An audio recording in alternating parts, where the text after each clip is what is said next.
And welcome. And if you're joining us by Zoom, we're glad to have you. James is going to lead us. Oh, say, can you see by the dawn's early light what so proudly we hailed at the twilight's last gleaming, through strong stripes and bright stars, through the perilous fight, o'er the ramparts we watched, were so gallantly streaming, and the rocket's red flare, the bombs bursting in air, gave proof through the night that our flag was still there. Oh, say does that star-spangled banner wave for the land of the free and the home of the brave? I pledge allegiance to the flag of the United States of America and to the republic for which it stands, one nation, under God, indivisible, with liberty and justice for all. Thank you. Ms. Beth is going to lead us in prayer.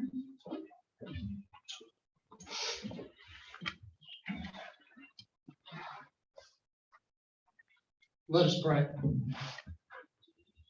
Lord, we thank you for bringing us here today in brotherhood and fellowship, so that we may serve others, continue this great gift of charity.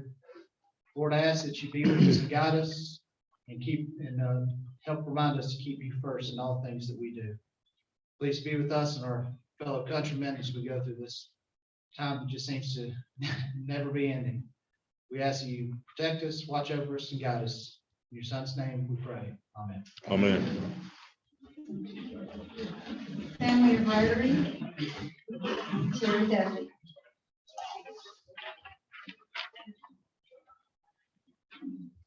Thank you, President Sheila. Tell you what, it sure is nice to see everybody's smiling face today. So if you're not smiling, I must not be talking to you. I think we have the longest list of birthdays and anniversaries that we've had since I've been doing this, man, oh man.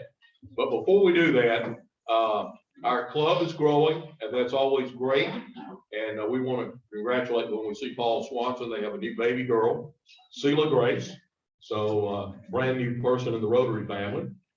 And also special prayers for Michael Manitz's mother.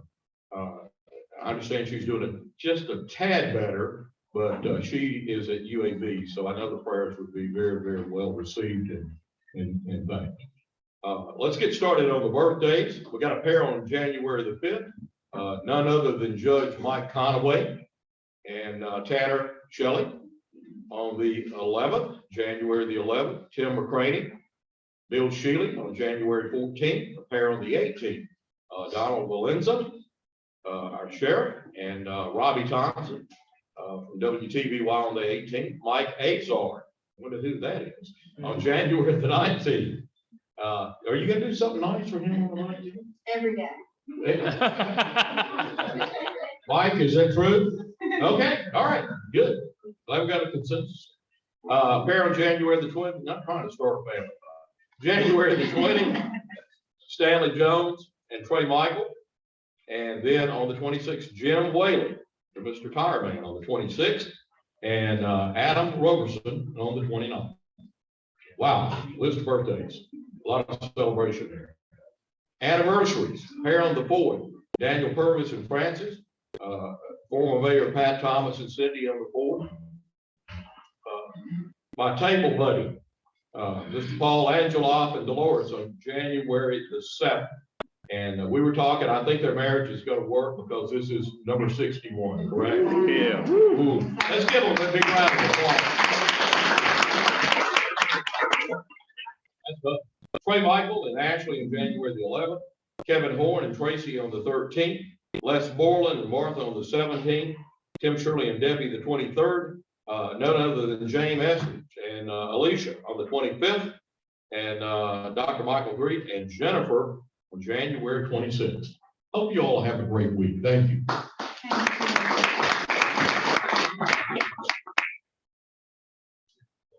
And Jenny, am I correct? Our only guest today is Blake. Blake Hurst is really a new member, but we will officially induct him. But Blake, if you stand so everyone can see you and welcome you. We're glad to have you.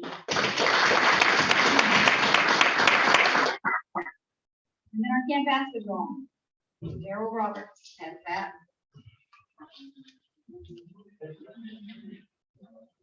All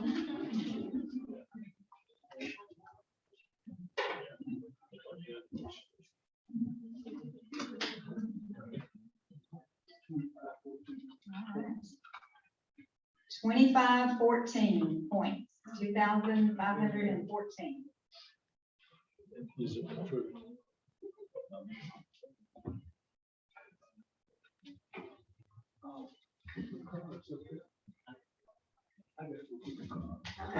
Well, we're gonna go get the cards. I'm gonna always take it. But I'm also gonna make some announcements while we're doing that. So Cynthia was not able to be here today. She asked me to announce a service project for this Thursday, the 13th, here in Rotary Hall. If you can come, we have some Amtrikes to put together and they need some help. She's reached out to the Outlaw Club. Hopefully they'll be able to join us, but if you can be here at 5:30 and just bring like your small tools, she said, maybe screwdrivers, small wrenches or whatever that you might use to put together a bicycle. So the winning number is 6880, Bruce. That's a number we know, 6880. 6880. Yeah. Wow, this might be a And lucky Alan has day. that ticket. Might be a lucky day since it's our district number. 5:30, if you can help with the strikes, 5:30 here at Rotary Hall.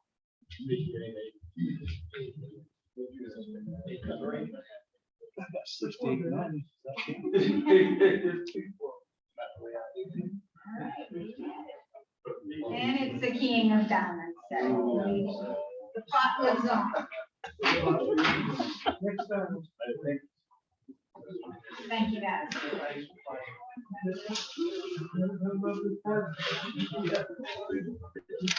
right, I have just a couple of other announcements, and then Bruce also has an announcement. There is no board meeting today. I sent out an email this morning, just in case you didn't see that, no board meeting today.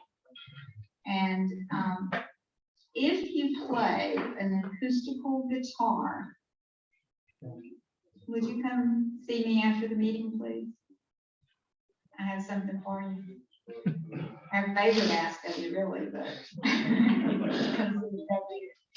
All right, Bruce.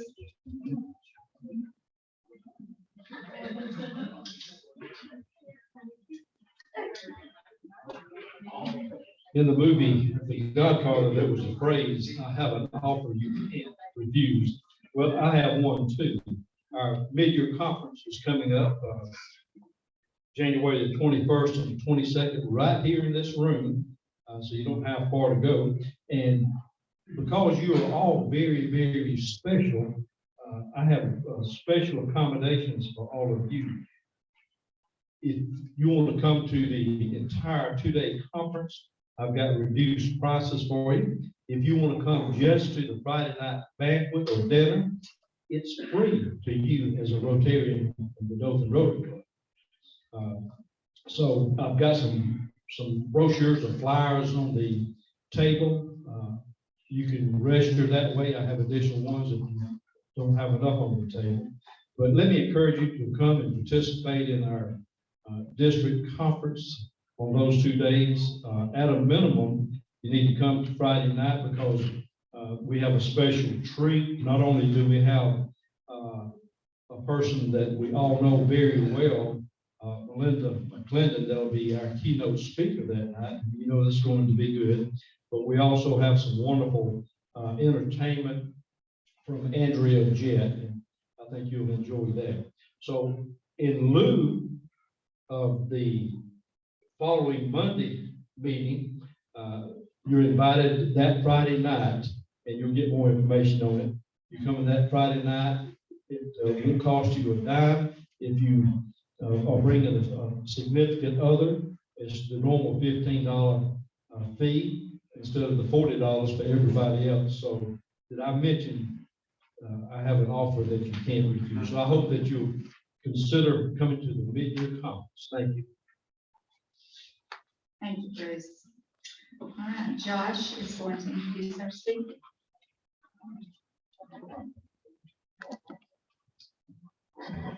Good afternoon, everyone.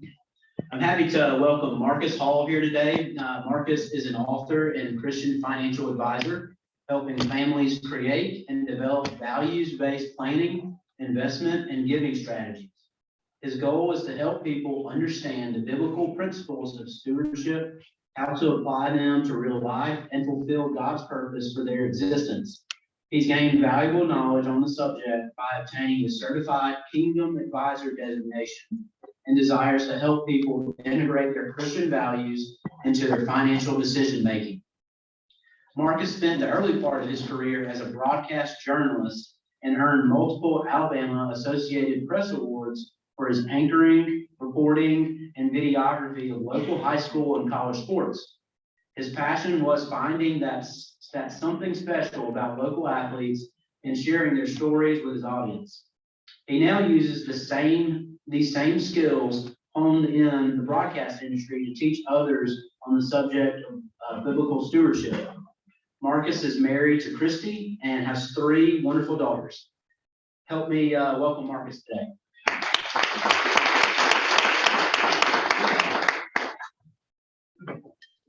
Thank you much, and I know some of you folks who know me, you're here to Marcus. What's that? Well, that was easier for the book and all that. We'll get into that a little bit, but not a big deal. But yeah, still Mark. We're not, we haven't gotten fancy on or anything. But thank you guys for letting me be here today. I know this is y'all's first get together of the year. Usually, if you'd had me come 20-something years ago, I would talk about, I guess, the game tonight, but that's not my job anymore. We'll hit on that in just a minute as well. So what I wanted to do today was kind of share some of my story as to where I've come since then, because I do see some, I won't call you old timers, but some Wiregrass veterans, I guess we'll say, out there that probably know me from from previous doings years ago. And I know that we talked about stewardship a little bit in the intro, and that's something that has been near and dear to my heart over the last few years. I've learned more, yearning to teach more and to help folks understand what that means, and I know that I'm preaching to the choir here today because that's why you're here.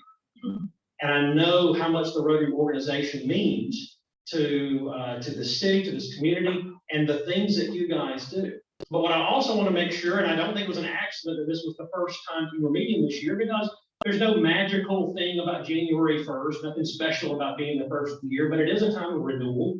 It's a time of planning ahead, and I know a lot of business folks in here, that's when we have to flip the page to do projections and do things that we've got going on for this year as well. So it is a time to be thinking about what do I want to be doing and need to be doing in this year to come. And so I want to get you caught up on where I've been, what's going on with me, my passion here with the stewardship teaching and what's going on with that. It's led to, as you see on the screen there, my new book called Pursuing Spiritual Wealth, but then also help to encourage you in what you're doing, both, well, not just both, but here with your families, with your employees or your co-workers, but also as a part of Rotary here. So I mentioned years ago, for those of you who don't know, but I've been off the air now, by the way, over 20 years. So let that date you a little bit. There's a lot more gray up here now than there was back then. I was salt and pepper, and that's becoming a lot more salt, quite honestly. But listen, some of the memories that I've had from serving and working with TDY years ago, and thankfully knowing even as I think 23-year-old, knowing how cool of a time this was to be able to sit down with someone like Hank Aaron and to have a conversation with him back in the day. And if you want to really date, if you can tell on the podium behind us there, that's Troy State University there in the podium to date a little bit. That's where I spent some of my time a few years ago. A lot of you guys and gals probably remember Mr. Al Roberts too, man, who was near and dear to my heart. And I mean, I'm at the station when I was 18 years old. I started working with TDY. And to have Al there during that time was really like one of the father figures over those times. It allowed me, if you saw some of that early work that I did, he allowed me to put on the air. I wasn't very good. I'm a tenor by nature and a very country voice is where I grew up as well. And so I would get excited. And so the more I got excited, the higher my voice got with highlights. And so we had to learn how to control that over time. But man, he was something special to me. But I don't know why I added the other picture there, but it's just that, you know, that we just went to the fair and the peanut festival. And apparently my love of Garth Brooks back in the 90s, the knockoff shirt there, those are no longer in the closet. I guarantee you, I don't know what that phase was, but that's what it was. So over the past few years, we mentioned I'm a financial advisor now and help folks with retirement planning, investments in life. And I get the question all the time, how in the world did you get from that to this? And it's really not that much different. It's just different products or different things you're talking about, because really what it comes down to is earning trust with folks that they'll open up to you so you can help them with what you need to do. I'm just not carrying a camera with big lights in their face when I'm asking them questions now. And so it's really not that much different as far as the skill set. But then also some other things I've been up to over the past few years is that the family has grown a little bit as well. And so if you didn't think God has a sense of humor, he does. These are all daughters here, ages 19, 7, and about to be 6. So as you see, we started both college and kindergarten this year. I am coaching T-ball again. It is quite a time in my life, without a doubt. And I get all the time, oh, it just makes you younger, just keeps you young. And that's bull. I'm just here to tell you that. I am much older every day. But we've got Emma has just finished her 4.0 semester at Auburn. Abigail actually had the distinct pleasure yesterday of actually baptizing Abigail, because she's made the most important decision of her life. Which is fantastic. And Olivia, I started kindergarten this year. So we mentioned over the years, kind of, well, I've been doing what I'm doing now for about 11 years, a little over that bit. And with the company that I'm with now, what I've been able to do is to get involved with an organization. I don't know if you guys, if you know much about or have read much in years past, but along Christian stewardship lines, Ron Blue, Larry Burkett, if those names ring a bell at all. Ron and Larry were both instrumental in starting the Kingdom Advisors organization, which is an organization for advisors like me that want to do what we do based on biblical principles. And so that's where he mentioned the Certified Kingdom Advisor designation that I earned a couple of years ago. And it's just a way for me to, one, to learn more, but then to actually be able to show folks, listen, this is conversations, these are matching values and things that I want to be able to talk to you about and help you with what you're doing. And I learned along the way, I started in my member at Ridgecrest Baptist Church. And back in 2020, we started our discipleship classes for the year on Sunday nights. And I was asked to do a biblical stewardship class to run about 10 weeks. We only got about 4 weeks out before we all know what happened during March of that year when everything shut down. And it was really eye-opening then to me from God that he allowed me to see that there was really a hunger for this message. And there was really a hunger for Christians who were wanting to live out their lives in all different areas of life, especially their financial life, and making decisions that were based on what the Bible was telling them to do. And what I found was there was a lot of either non-education or there was a mixture of ideas as to what that really meant. And it was cool that even though we only spent 3 or 4 weeks together with that group, I would have folks coming back to me that were part of that group months down the road telling me about changes they had made or things they had done based on the conversations we had. And it wasn't my teaching. It was the fact that they were getting truth and what they should be doing. So that really struck to me and kind of led to really a lot of other things that happened the last couple of years for me. And Ron Blue here, as I was mentioning with Kingdom Advisors, has the best definition, if you can read that on the screens. Man, I love this outfit that you guys have. Everybody can see the screen. That is awesome. But Ron's definition is biblical stewardship is the use of God-given resources such as time, talent, treasure, truth, and relationships for the accomplishment of God-given goals and objectives. Now listen to that list of things that he mentioned there. Time, talent, treasure, truth, relationships. Now, y'all know when you hear about stewardship at church, a lot of times it only has to do with money. And a lot of times we don't do that the right way. And that's what happens when you hear the preachers preaching on stewardship. What are you thinking? What are we buying? What are we paying off? What do we need to raise? And that's not the way it needs to be taught. And thankfully, there are ministers out there that are teaching it the right way. But there are so many, sometimes that's the only time that people think about it. And it turns into more of a guilt thing than in trying to get folks to do something they really don't believe or don't know they should be doing. And so what I'm looking to do is to really help folks understand that this is a transformational process of, listen, if this is what you believe, how do you live out those values and what you're doing every day? And the fact on top of that, money is a big part of it. I'll talk about some of that today, but it's not just money.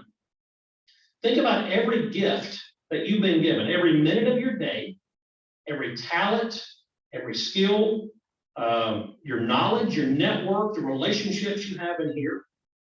As a Christian, if you're living with a biblical mindset, you should be living with a stewardship mindset and being able to say, being able to think about the fact that, okay, if I've been given this special, unique talent, and sometimes I tell folks, think about something that maybe somebody says to you, I don't know how you do that. That's so hard for me to do. And you're thinking, let's breathe. I don't understand what that means. For me, public speaking and being in front of a crowd is nothing. But I remember Jeff Foxworthy a few years back talking about the fact that, the number one fear is public speaking, even more so than death. And so he mentioned, so what you're saying is that at a funeral, you'd rather be the person in the casket than the one giving the eulogy. And you think about that, and I just think it makes no sense to me. But think about the things that you're skilled at, the special things that you've been given, that at some point in time, you should be thinking about, how can I give back in every area of my life in gratitude of what I've been given? And I know I'm talking to Rotarians, I get that. But I also know too that we all have room to improve, me included. Trust me, everything that I teach is something I need to be teaching myself. I learned as a teacher and I have a men's class at Rich Press as well, to be transparent. I'm here to tell you, everything we talk about are things I need to improve on as well. But are we thinking with that in mind? All right, what do we got here? Got the Monopoly board here. Anybody Monopoly fans at all? You can spend, okay, I see a few hands back there. Okay. You can spend hours playing this game, man. You can go to town. You can go through all-nighters and stuff. What's the object of this game? What's the object? Get as much as you can. Wipe out the opponent, get as much as you can. You got to get these two spaces here, the boardwalk and the park place. You want houses, hotels, you want all the money you can, and just to wipe folks out. Now, I will mention, I don't have as much experience lately with Monopoly because I'm going to call it the incident of 2010 at our house, where I don't know what I said in a game with my wife at that point, but apparently it wasn't good. And she has outlawed the game of Monopoly in our house forever. So I'll use it as an example, but we can't play it ourselves. So you do this, you spend hours playing this game, and you're trying to collect as much as you can. But what happens at the end of the game? At the end of the game, it all goes back in the box. You work hard, you do all that. You don't leave the game an instant millionaire. It doesn't matter what you did in the game. It's all short-term gain. And it's all over once the box is put up. Compare that to our lives. Think about that. The time that we spend a lifetime accumulating and building our own empire, and none of it's going with us. How much time and energy do we spend? Sometimes do we waste? Focusing on achieving and accumulating and just taking everything that we can, all to just pour it back into that box. So where's your long-term focus? That's the difference in thinking short-term and long-term. Where's your long-term focus in that? Are you thinking about your legacy? I know when it comes to what I do for a living, when I'm talking to folks, a lot of times when you talk about leaving a legacy, we think about what happens when I die, that's my legacy. What did I leave as far as dollars to somebody else? Guys, that's not your legacy. It may be part of it, but what all of you are doing right now is you're setting that legacy up. The time that you're spending, the things that you're doing, the way that you're serving others, the way that you're giving to others. It's not just the money and the stuff that you leave at death. It's what you're doing every day. It's what are you teaching your kids, your grandkids, about the way that you're spending your time and your dollars and your resources and your focus. That's your legacy. Because we all know as human stories, if you're not teaching them the right way, when you look at family estates and things like that, the stats will show you over and over again that way more than not, by the second generation, a lot of that money part of the legacy is gone, and by the generation after that, the numbers are atrocious as to how that's spent, because they didn't spend the time teaching their family the values that they held dear and that they needed, that they should have been spending time doing. And there's a lot of ways to do that. It's a whole other speech I can come back and give another time, because I love that. And being able to teach others how to do that. And I want you to know that you have a purpose. If you're sitting here today, which you are, if you're watching online over the Zoom, You have a purpose because you're still breathing and you're still here. And so my encouragement is to focus on that purpose, live out that purpose. And you may think that, your little amount is just a feeble amount to give. It might be on its own. But I think about a story that I've heard a few times about, it goes back to Belgian draft horses. And I traced it back to a story, I guess, used back during the times of Hitler, that the Germans would use these Belgian draft horses, and they were able to carry basically supplies, and I think they were carrying concrete materials, things like that. And each one of them could pull the neighborhood. I've seen some different numbers, but could pull the neighborhood about 8,000 pounds. And so you're thinking if one could pull 8,000 pounds and you brought another one together, then they could pull double that at 16,000 pounds. Well, what they found is that when you brought two of them together working together, that number actually tripled a lot of times. Not 16,000, but more like 24,000 pounds. And then if they actually trained together and learned how to work cohesively together, that could even go up to 4 times as much. It wasn't just one bringing 1 times and one bringing the other 8,000. It could go up to 4 times. And that's such an example for us as to how, the education you have, the experience you may have, the resources financially you may have on their own may not amount to much. But y'all see it in projects that you do here in Rotary. You see it in projects you do at church. When you bring those things together, look what happens. It's amazing what can happen when you start bringing those resources together and we start working together for the good. And that's the great thing about our God, is that He has the ability to take those gifts and multiply them. How many times have you seen people, when you actually saw people get on the same page and work together, whether it be at work or at church or in a group, an organization like this, that you sit back at the end and go, my goodness, how did that happen? There's no way we could have seen that. That is absolutely amazing. And I love the fact too, and I'll go full sermon on you here, I love the fact that we serve a God who, He doesn't need my money. He doesn't need my time. He can decide at any point to do whatever He wants to. He doesn't need me to do that, but He allows me to be a part of that work. And we're designed to be a part of that work. And if you're missing, we're going to talk more about peace and contentment and things like that. If you're missing something and just can't figure it out, start thinking more from that stewardship mindset and see where that gets you. As you're starting your year and thinking about the things you need to be involved in, the things you need to be doing, see what happens. Because if you don't use those talents and those skills and those resources for what you've been given, you're a steward. What's the definition of a steward? I don't know that. It's mine to take care of for now, but then I need to answer to the owner at some point, and you will answer to the owner at some point. So don't let it go to waste. Use those resources. All right. So the last couple of years have been hard. I know that. Anyone in here searching to find some contentment or some peace, some joy, some confidence, some generosity? I picked this verse out to share with you because this is from Philippians 4:11. It's called from Paul. I have learned in whatever circumstances I am to be content. Think about the two different, and this is just history. Think about the two life stages of Paul. We knew him as Saul earlier on. He was climbing the corporate ladder. He was good at what he was doing. He was well respected.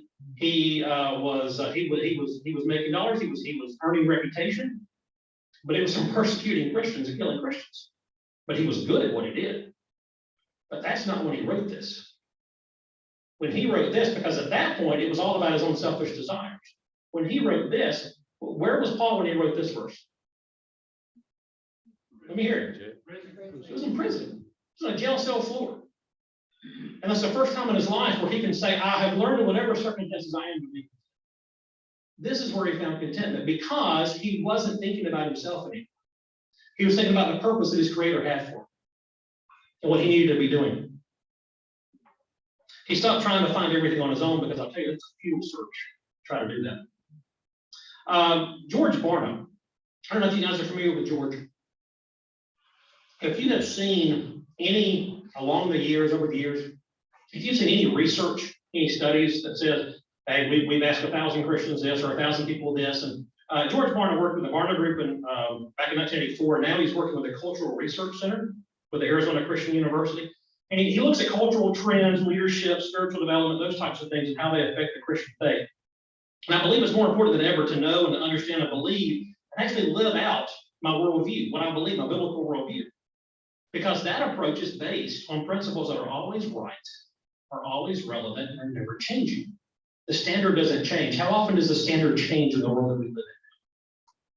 You can go decade to decade and see how standards have changed. What's right or what's wrong has changed over time. These things don't change. I won't read through the list, but these are the things that he said, listen, as a Christian, let's agree on the things that if you have a biblical worldview, what that would mean and what you would believe and live that out. So he asked folks about this.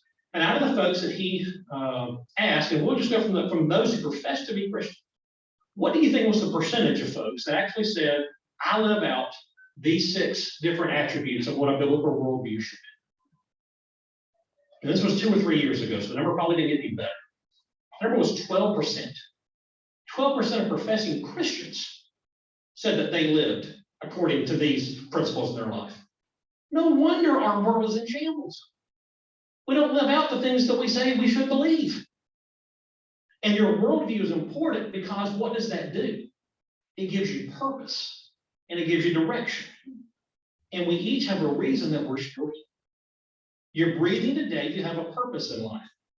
And our job is to listen and discover what that purpose really is. That's the hole you're trying to fill. And we fill it with all kinds of other things.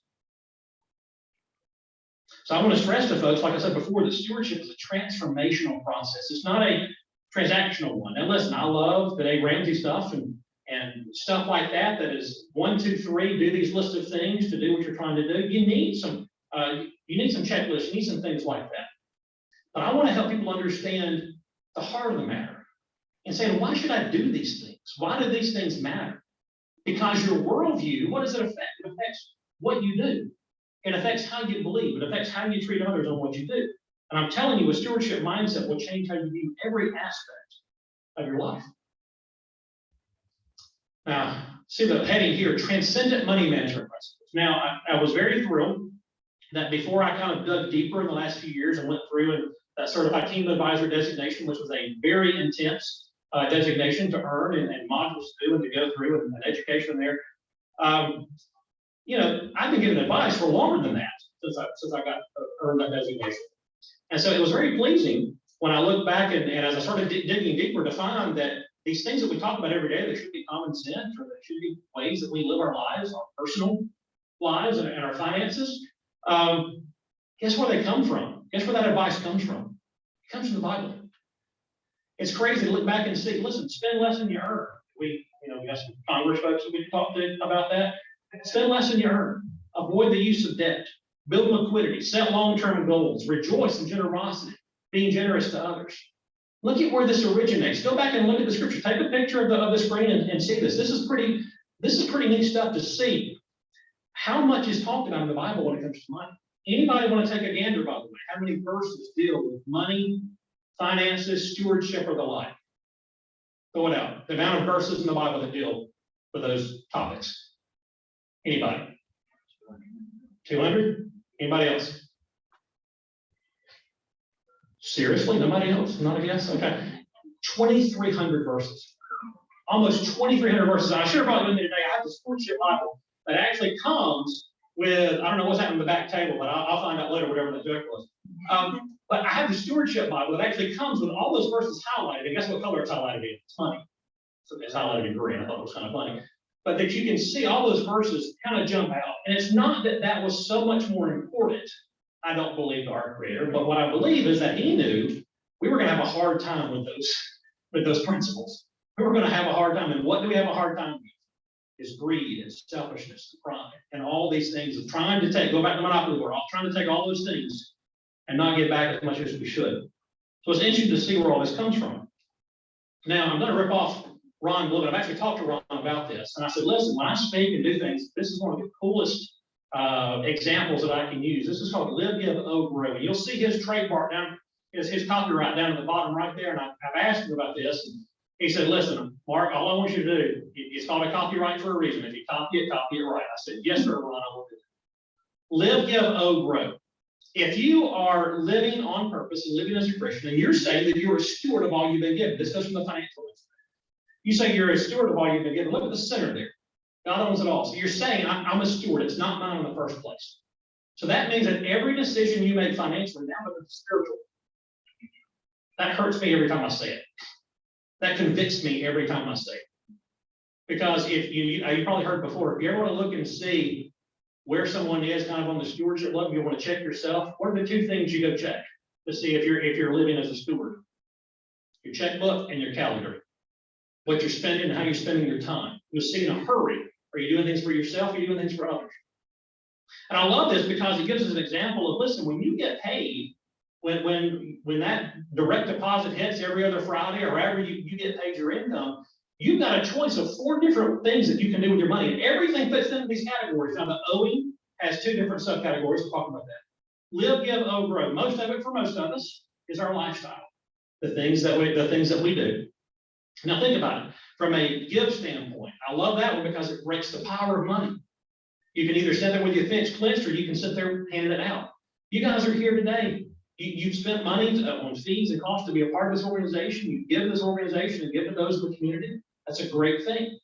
Now, I'll tell you what, to convict yourself, if you ever want to do this, and I started this a couple of years ago, I go back at the end of the year and I go back and look and see what we've done as a family to see where are we here. And is God trying to tell me anything of what I need to be doing? And it happened last year where he said, listen, I know you're giving, but I need more.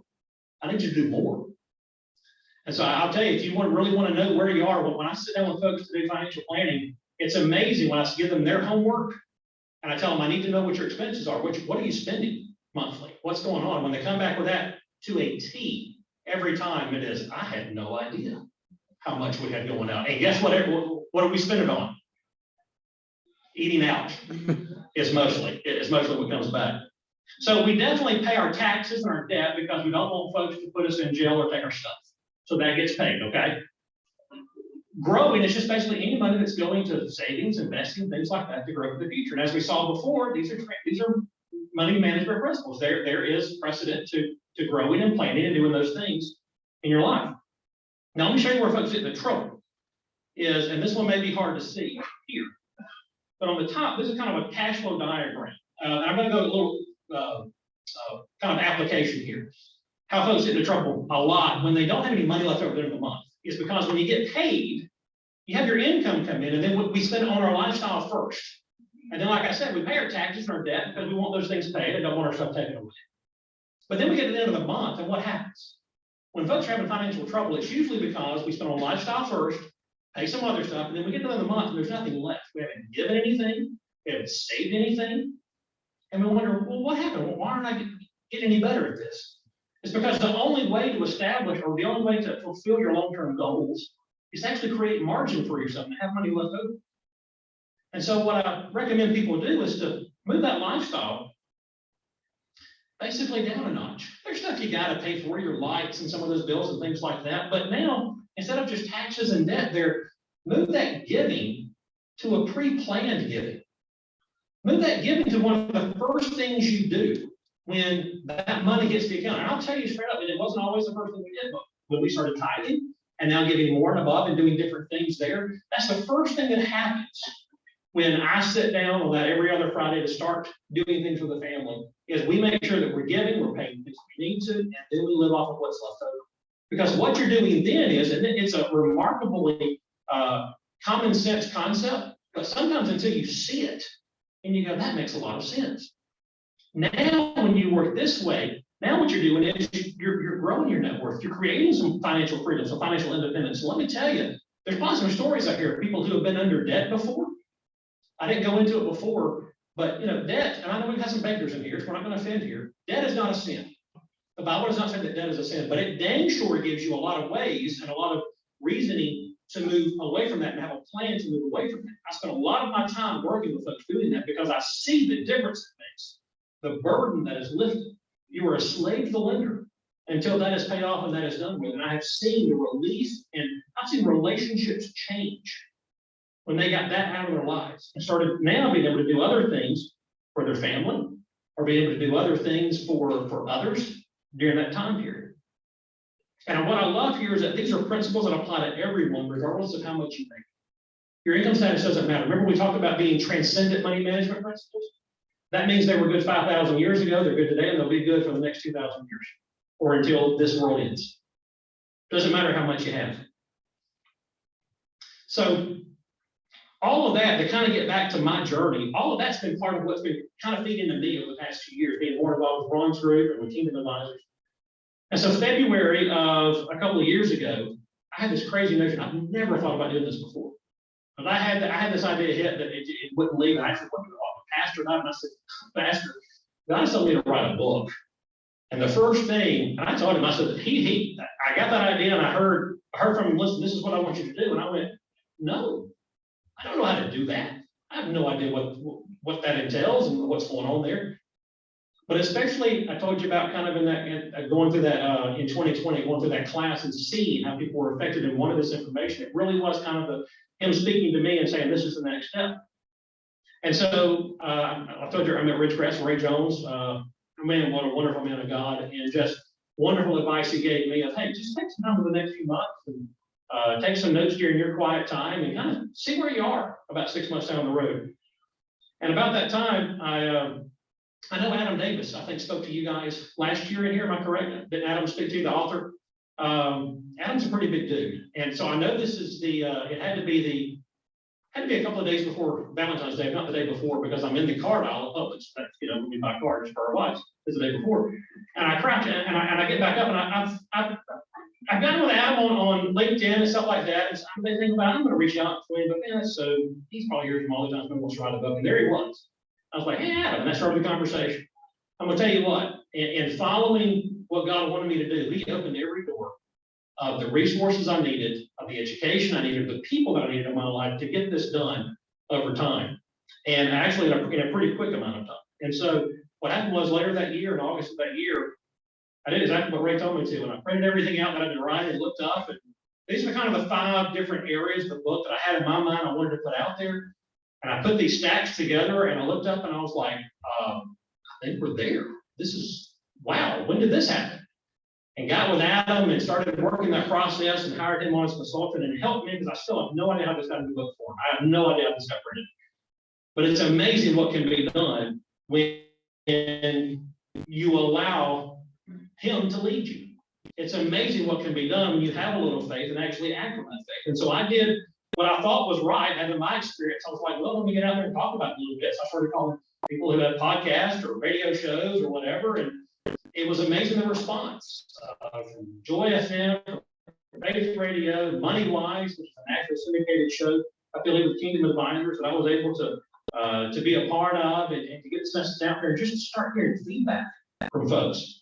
And so as I wrap up today, it's just been amazing to see that process. So I want to encourage you, because you have the potential to affect people around you. You have the potential to affect people in ways that you have no idea. I want to bring up an example here from somebody y'all probably know and love. One of our great residents, Andy Andrews. And this comes from the Traveler's Gift a few years back. And I've minimized it a little bit here, but have kept the meaning of what he was trying to say. And he says here, this is and I will seek wisdom, his decisions here, the guided decision. I will be a servant to others. Often the person who develops a servant spirit becomes wealthy beyond measure. He who serves the most grows fastest. Andy didn't say anything about the commas and the zeros in your banking account there. I'll be a servant to others. Often the person who develops a servant spirit becomes wealthy beyond measure. He who serves the most grows fastest. And that went along with that kind of the idea I had of pursuing spiritual wealth, which is the name of my book that I've got out there, of where is your focus? What are you thinking about? What are you concentrating on? What is your worldview? How are you making decisions in your life? And so my question to you as you start the new year, even though there's nothing magical about it, what's your next step? Is there anything that we talked about or anything that I mentioned here in a few minutes today that made you kind of think, never saw it that way? That's interesting. I'm not doing that. Maybe I should look at that. That's what I feel like my job is with giving this talk and talking about these things. I just want you to start thinking about things. Because like I said earlier, every one of us can improve what we're doing. And when you do that, you're not going to just improve. Remember those slides we talked about finding joy, contentment, and peace. That's what this is all about. Am I doing the thing I was designed to do? Am I living the purpose that I was designed to live? And if you're not, maybe it's time to make some changes or to do some things new this year. So that's my message today. I hope that's given you something to think about. I really am appreciative of you guys allowing me to be here with you today. This is my information. Stewardshipmindset.com is where you can find some other information. And the book is available. They've actually allowed me to set up in the back too. If I would like to grab a copy on the way out as well. I've got some bookmarks. You can grab those, but the books will be $15. And quite honestly, we're not looking to be rich or anything off of this. The money we're making off of that is going right back into giving and the things that Christy and I do as a couple, as a family, the ways that we give as well. So very much appreciate that. But if you guys have any ideas, any other small groups or your groups, Christian, your church groups, whatever, that would love to have a message like this, I would be more than happy to talk to you, because I feel like that's where he wants me right now, is kind of giving this message and talking about these things. So that's what I've got today. Happy New Year to all of y'all. And I'll be happy to open up just a minute or two for any questions you guys might have. I covered everything. Okay, Bruce. You graduated from Dothan High School, I did, yes. and you were in theater. I was. Yeah. Played a little baseball. Yeah, it's amazing to see Charles Sermon now back over at Wallace. He actually, Greece in 1994, as a matter of fact. Yes, many years ago. Yes. Had to grow those sideburns out. Anything else? Yes, sir. I'm familiar with the Arizona Christian University worldview study. Yes, sir. I was trying to remember in the recent one, what percentage surveys identify with a biblical worldview versus postmodernism versus secular humanism? Do you remember? Yeah, they go through. Yeah, those numbers are only getting worse and more. Do I know numbers on top of my head? No. It's like about 40% Christian now. Or those that just say nothing, quite honestly, as well. And out of those numbers, basically, it was 12% of Christians said that I live a biblical worldview. It was 6% overall of people that they interviewed, regardless of Christian affiliation as well, too. And those numbers are not going to get any better anytime soon, Culturally, what we see in the media is a lot of what's called postmodernism, unfortunately. which is basically no absolute truth, no standards. It's all basically culturally derived or whatever you feel like today. But that survey indicated that's a very small percentage, really, but they have a disproportionate impact on us in a way. But secular humanist is the big category now. And Materialistic worldview. you're opening up a whole another hour we could go on all that without a doubt. And that's, but I think the basic truth or the basic thing that we need to get out of that is how do you live your life not based on truth and on something that can change? I want to know that I'm basing my values and my decisions on what I know will not change. That is actual truth. Anybody else? Thank y'all for having me today. I really do appreciate it. Thank y'all so much.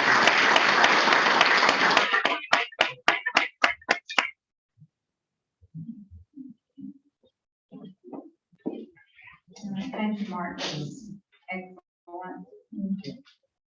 I want to remind you about Thursday night at 5:30.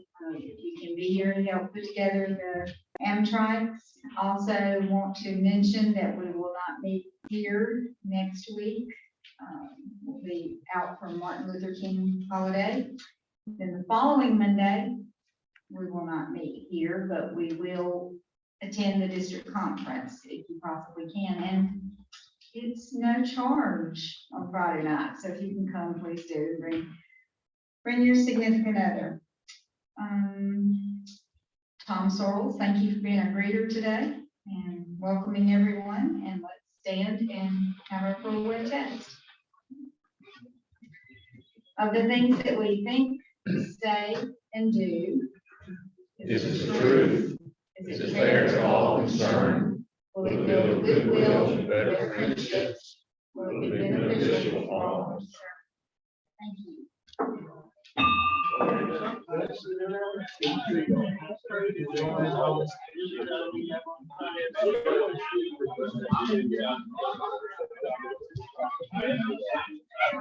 And this thing, and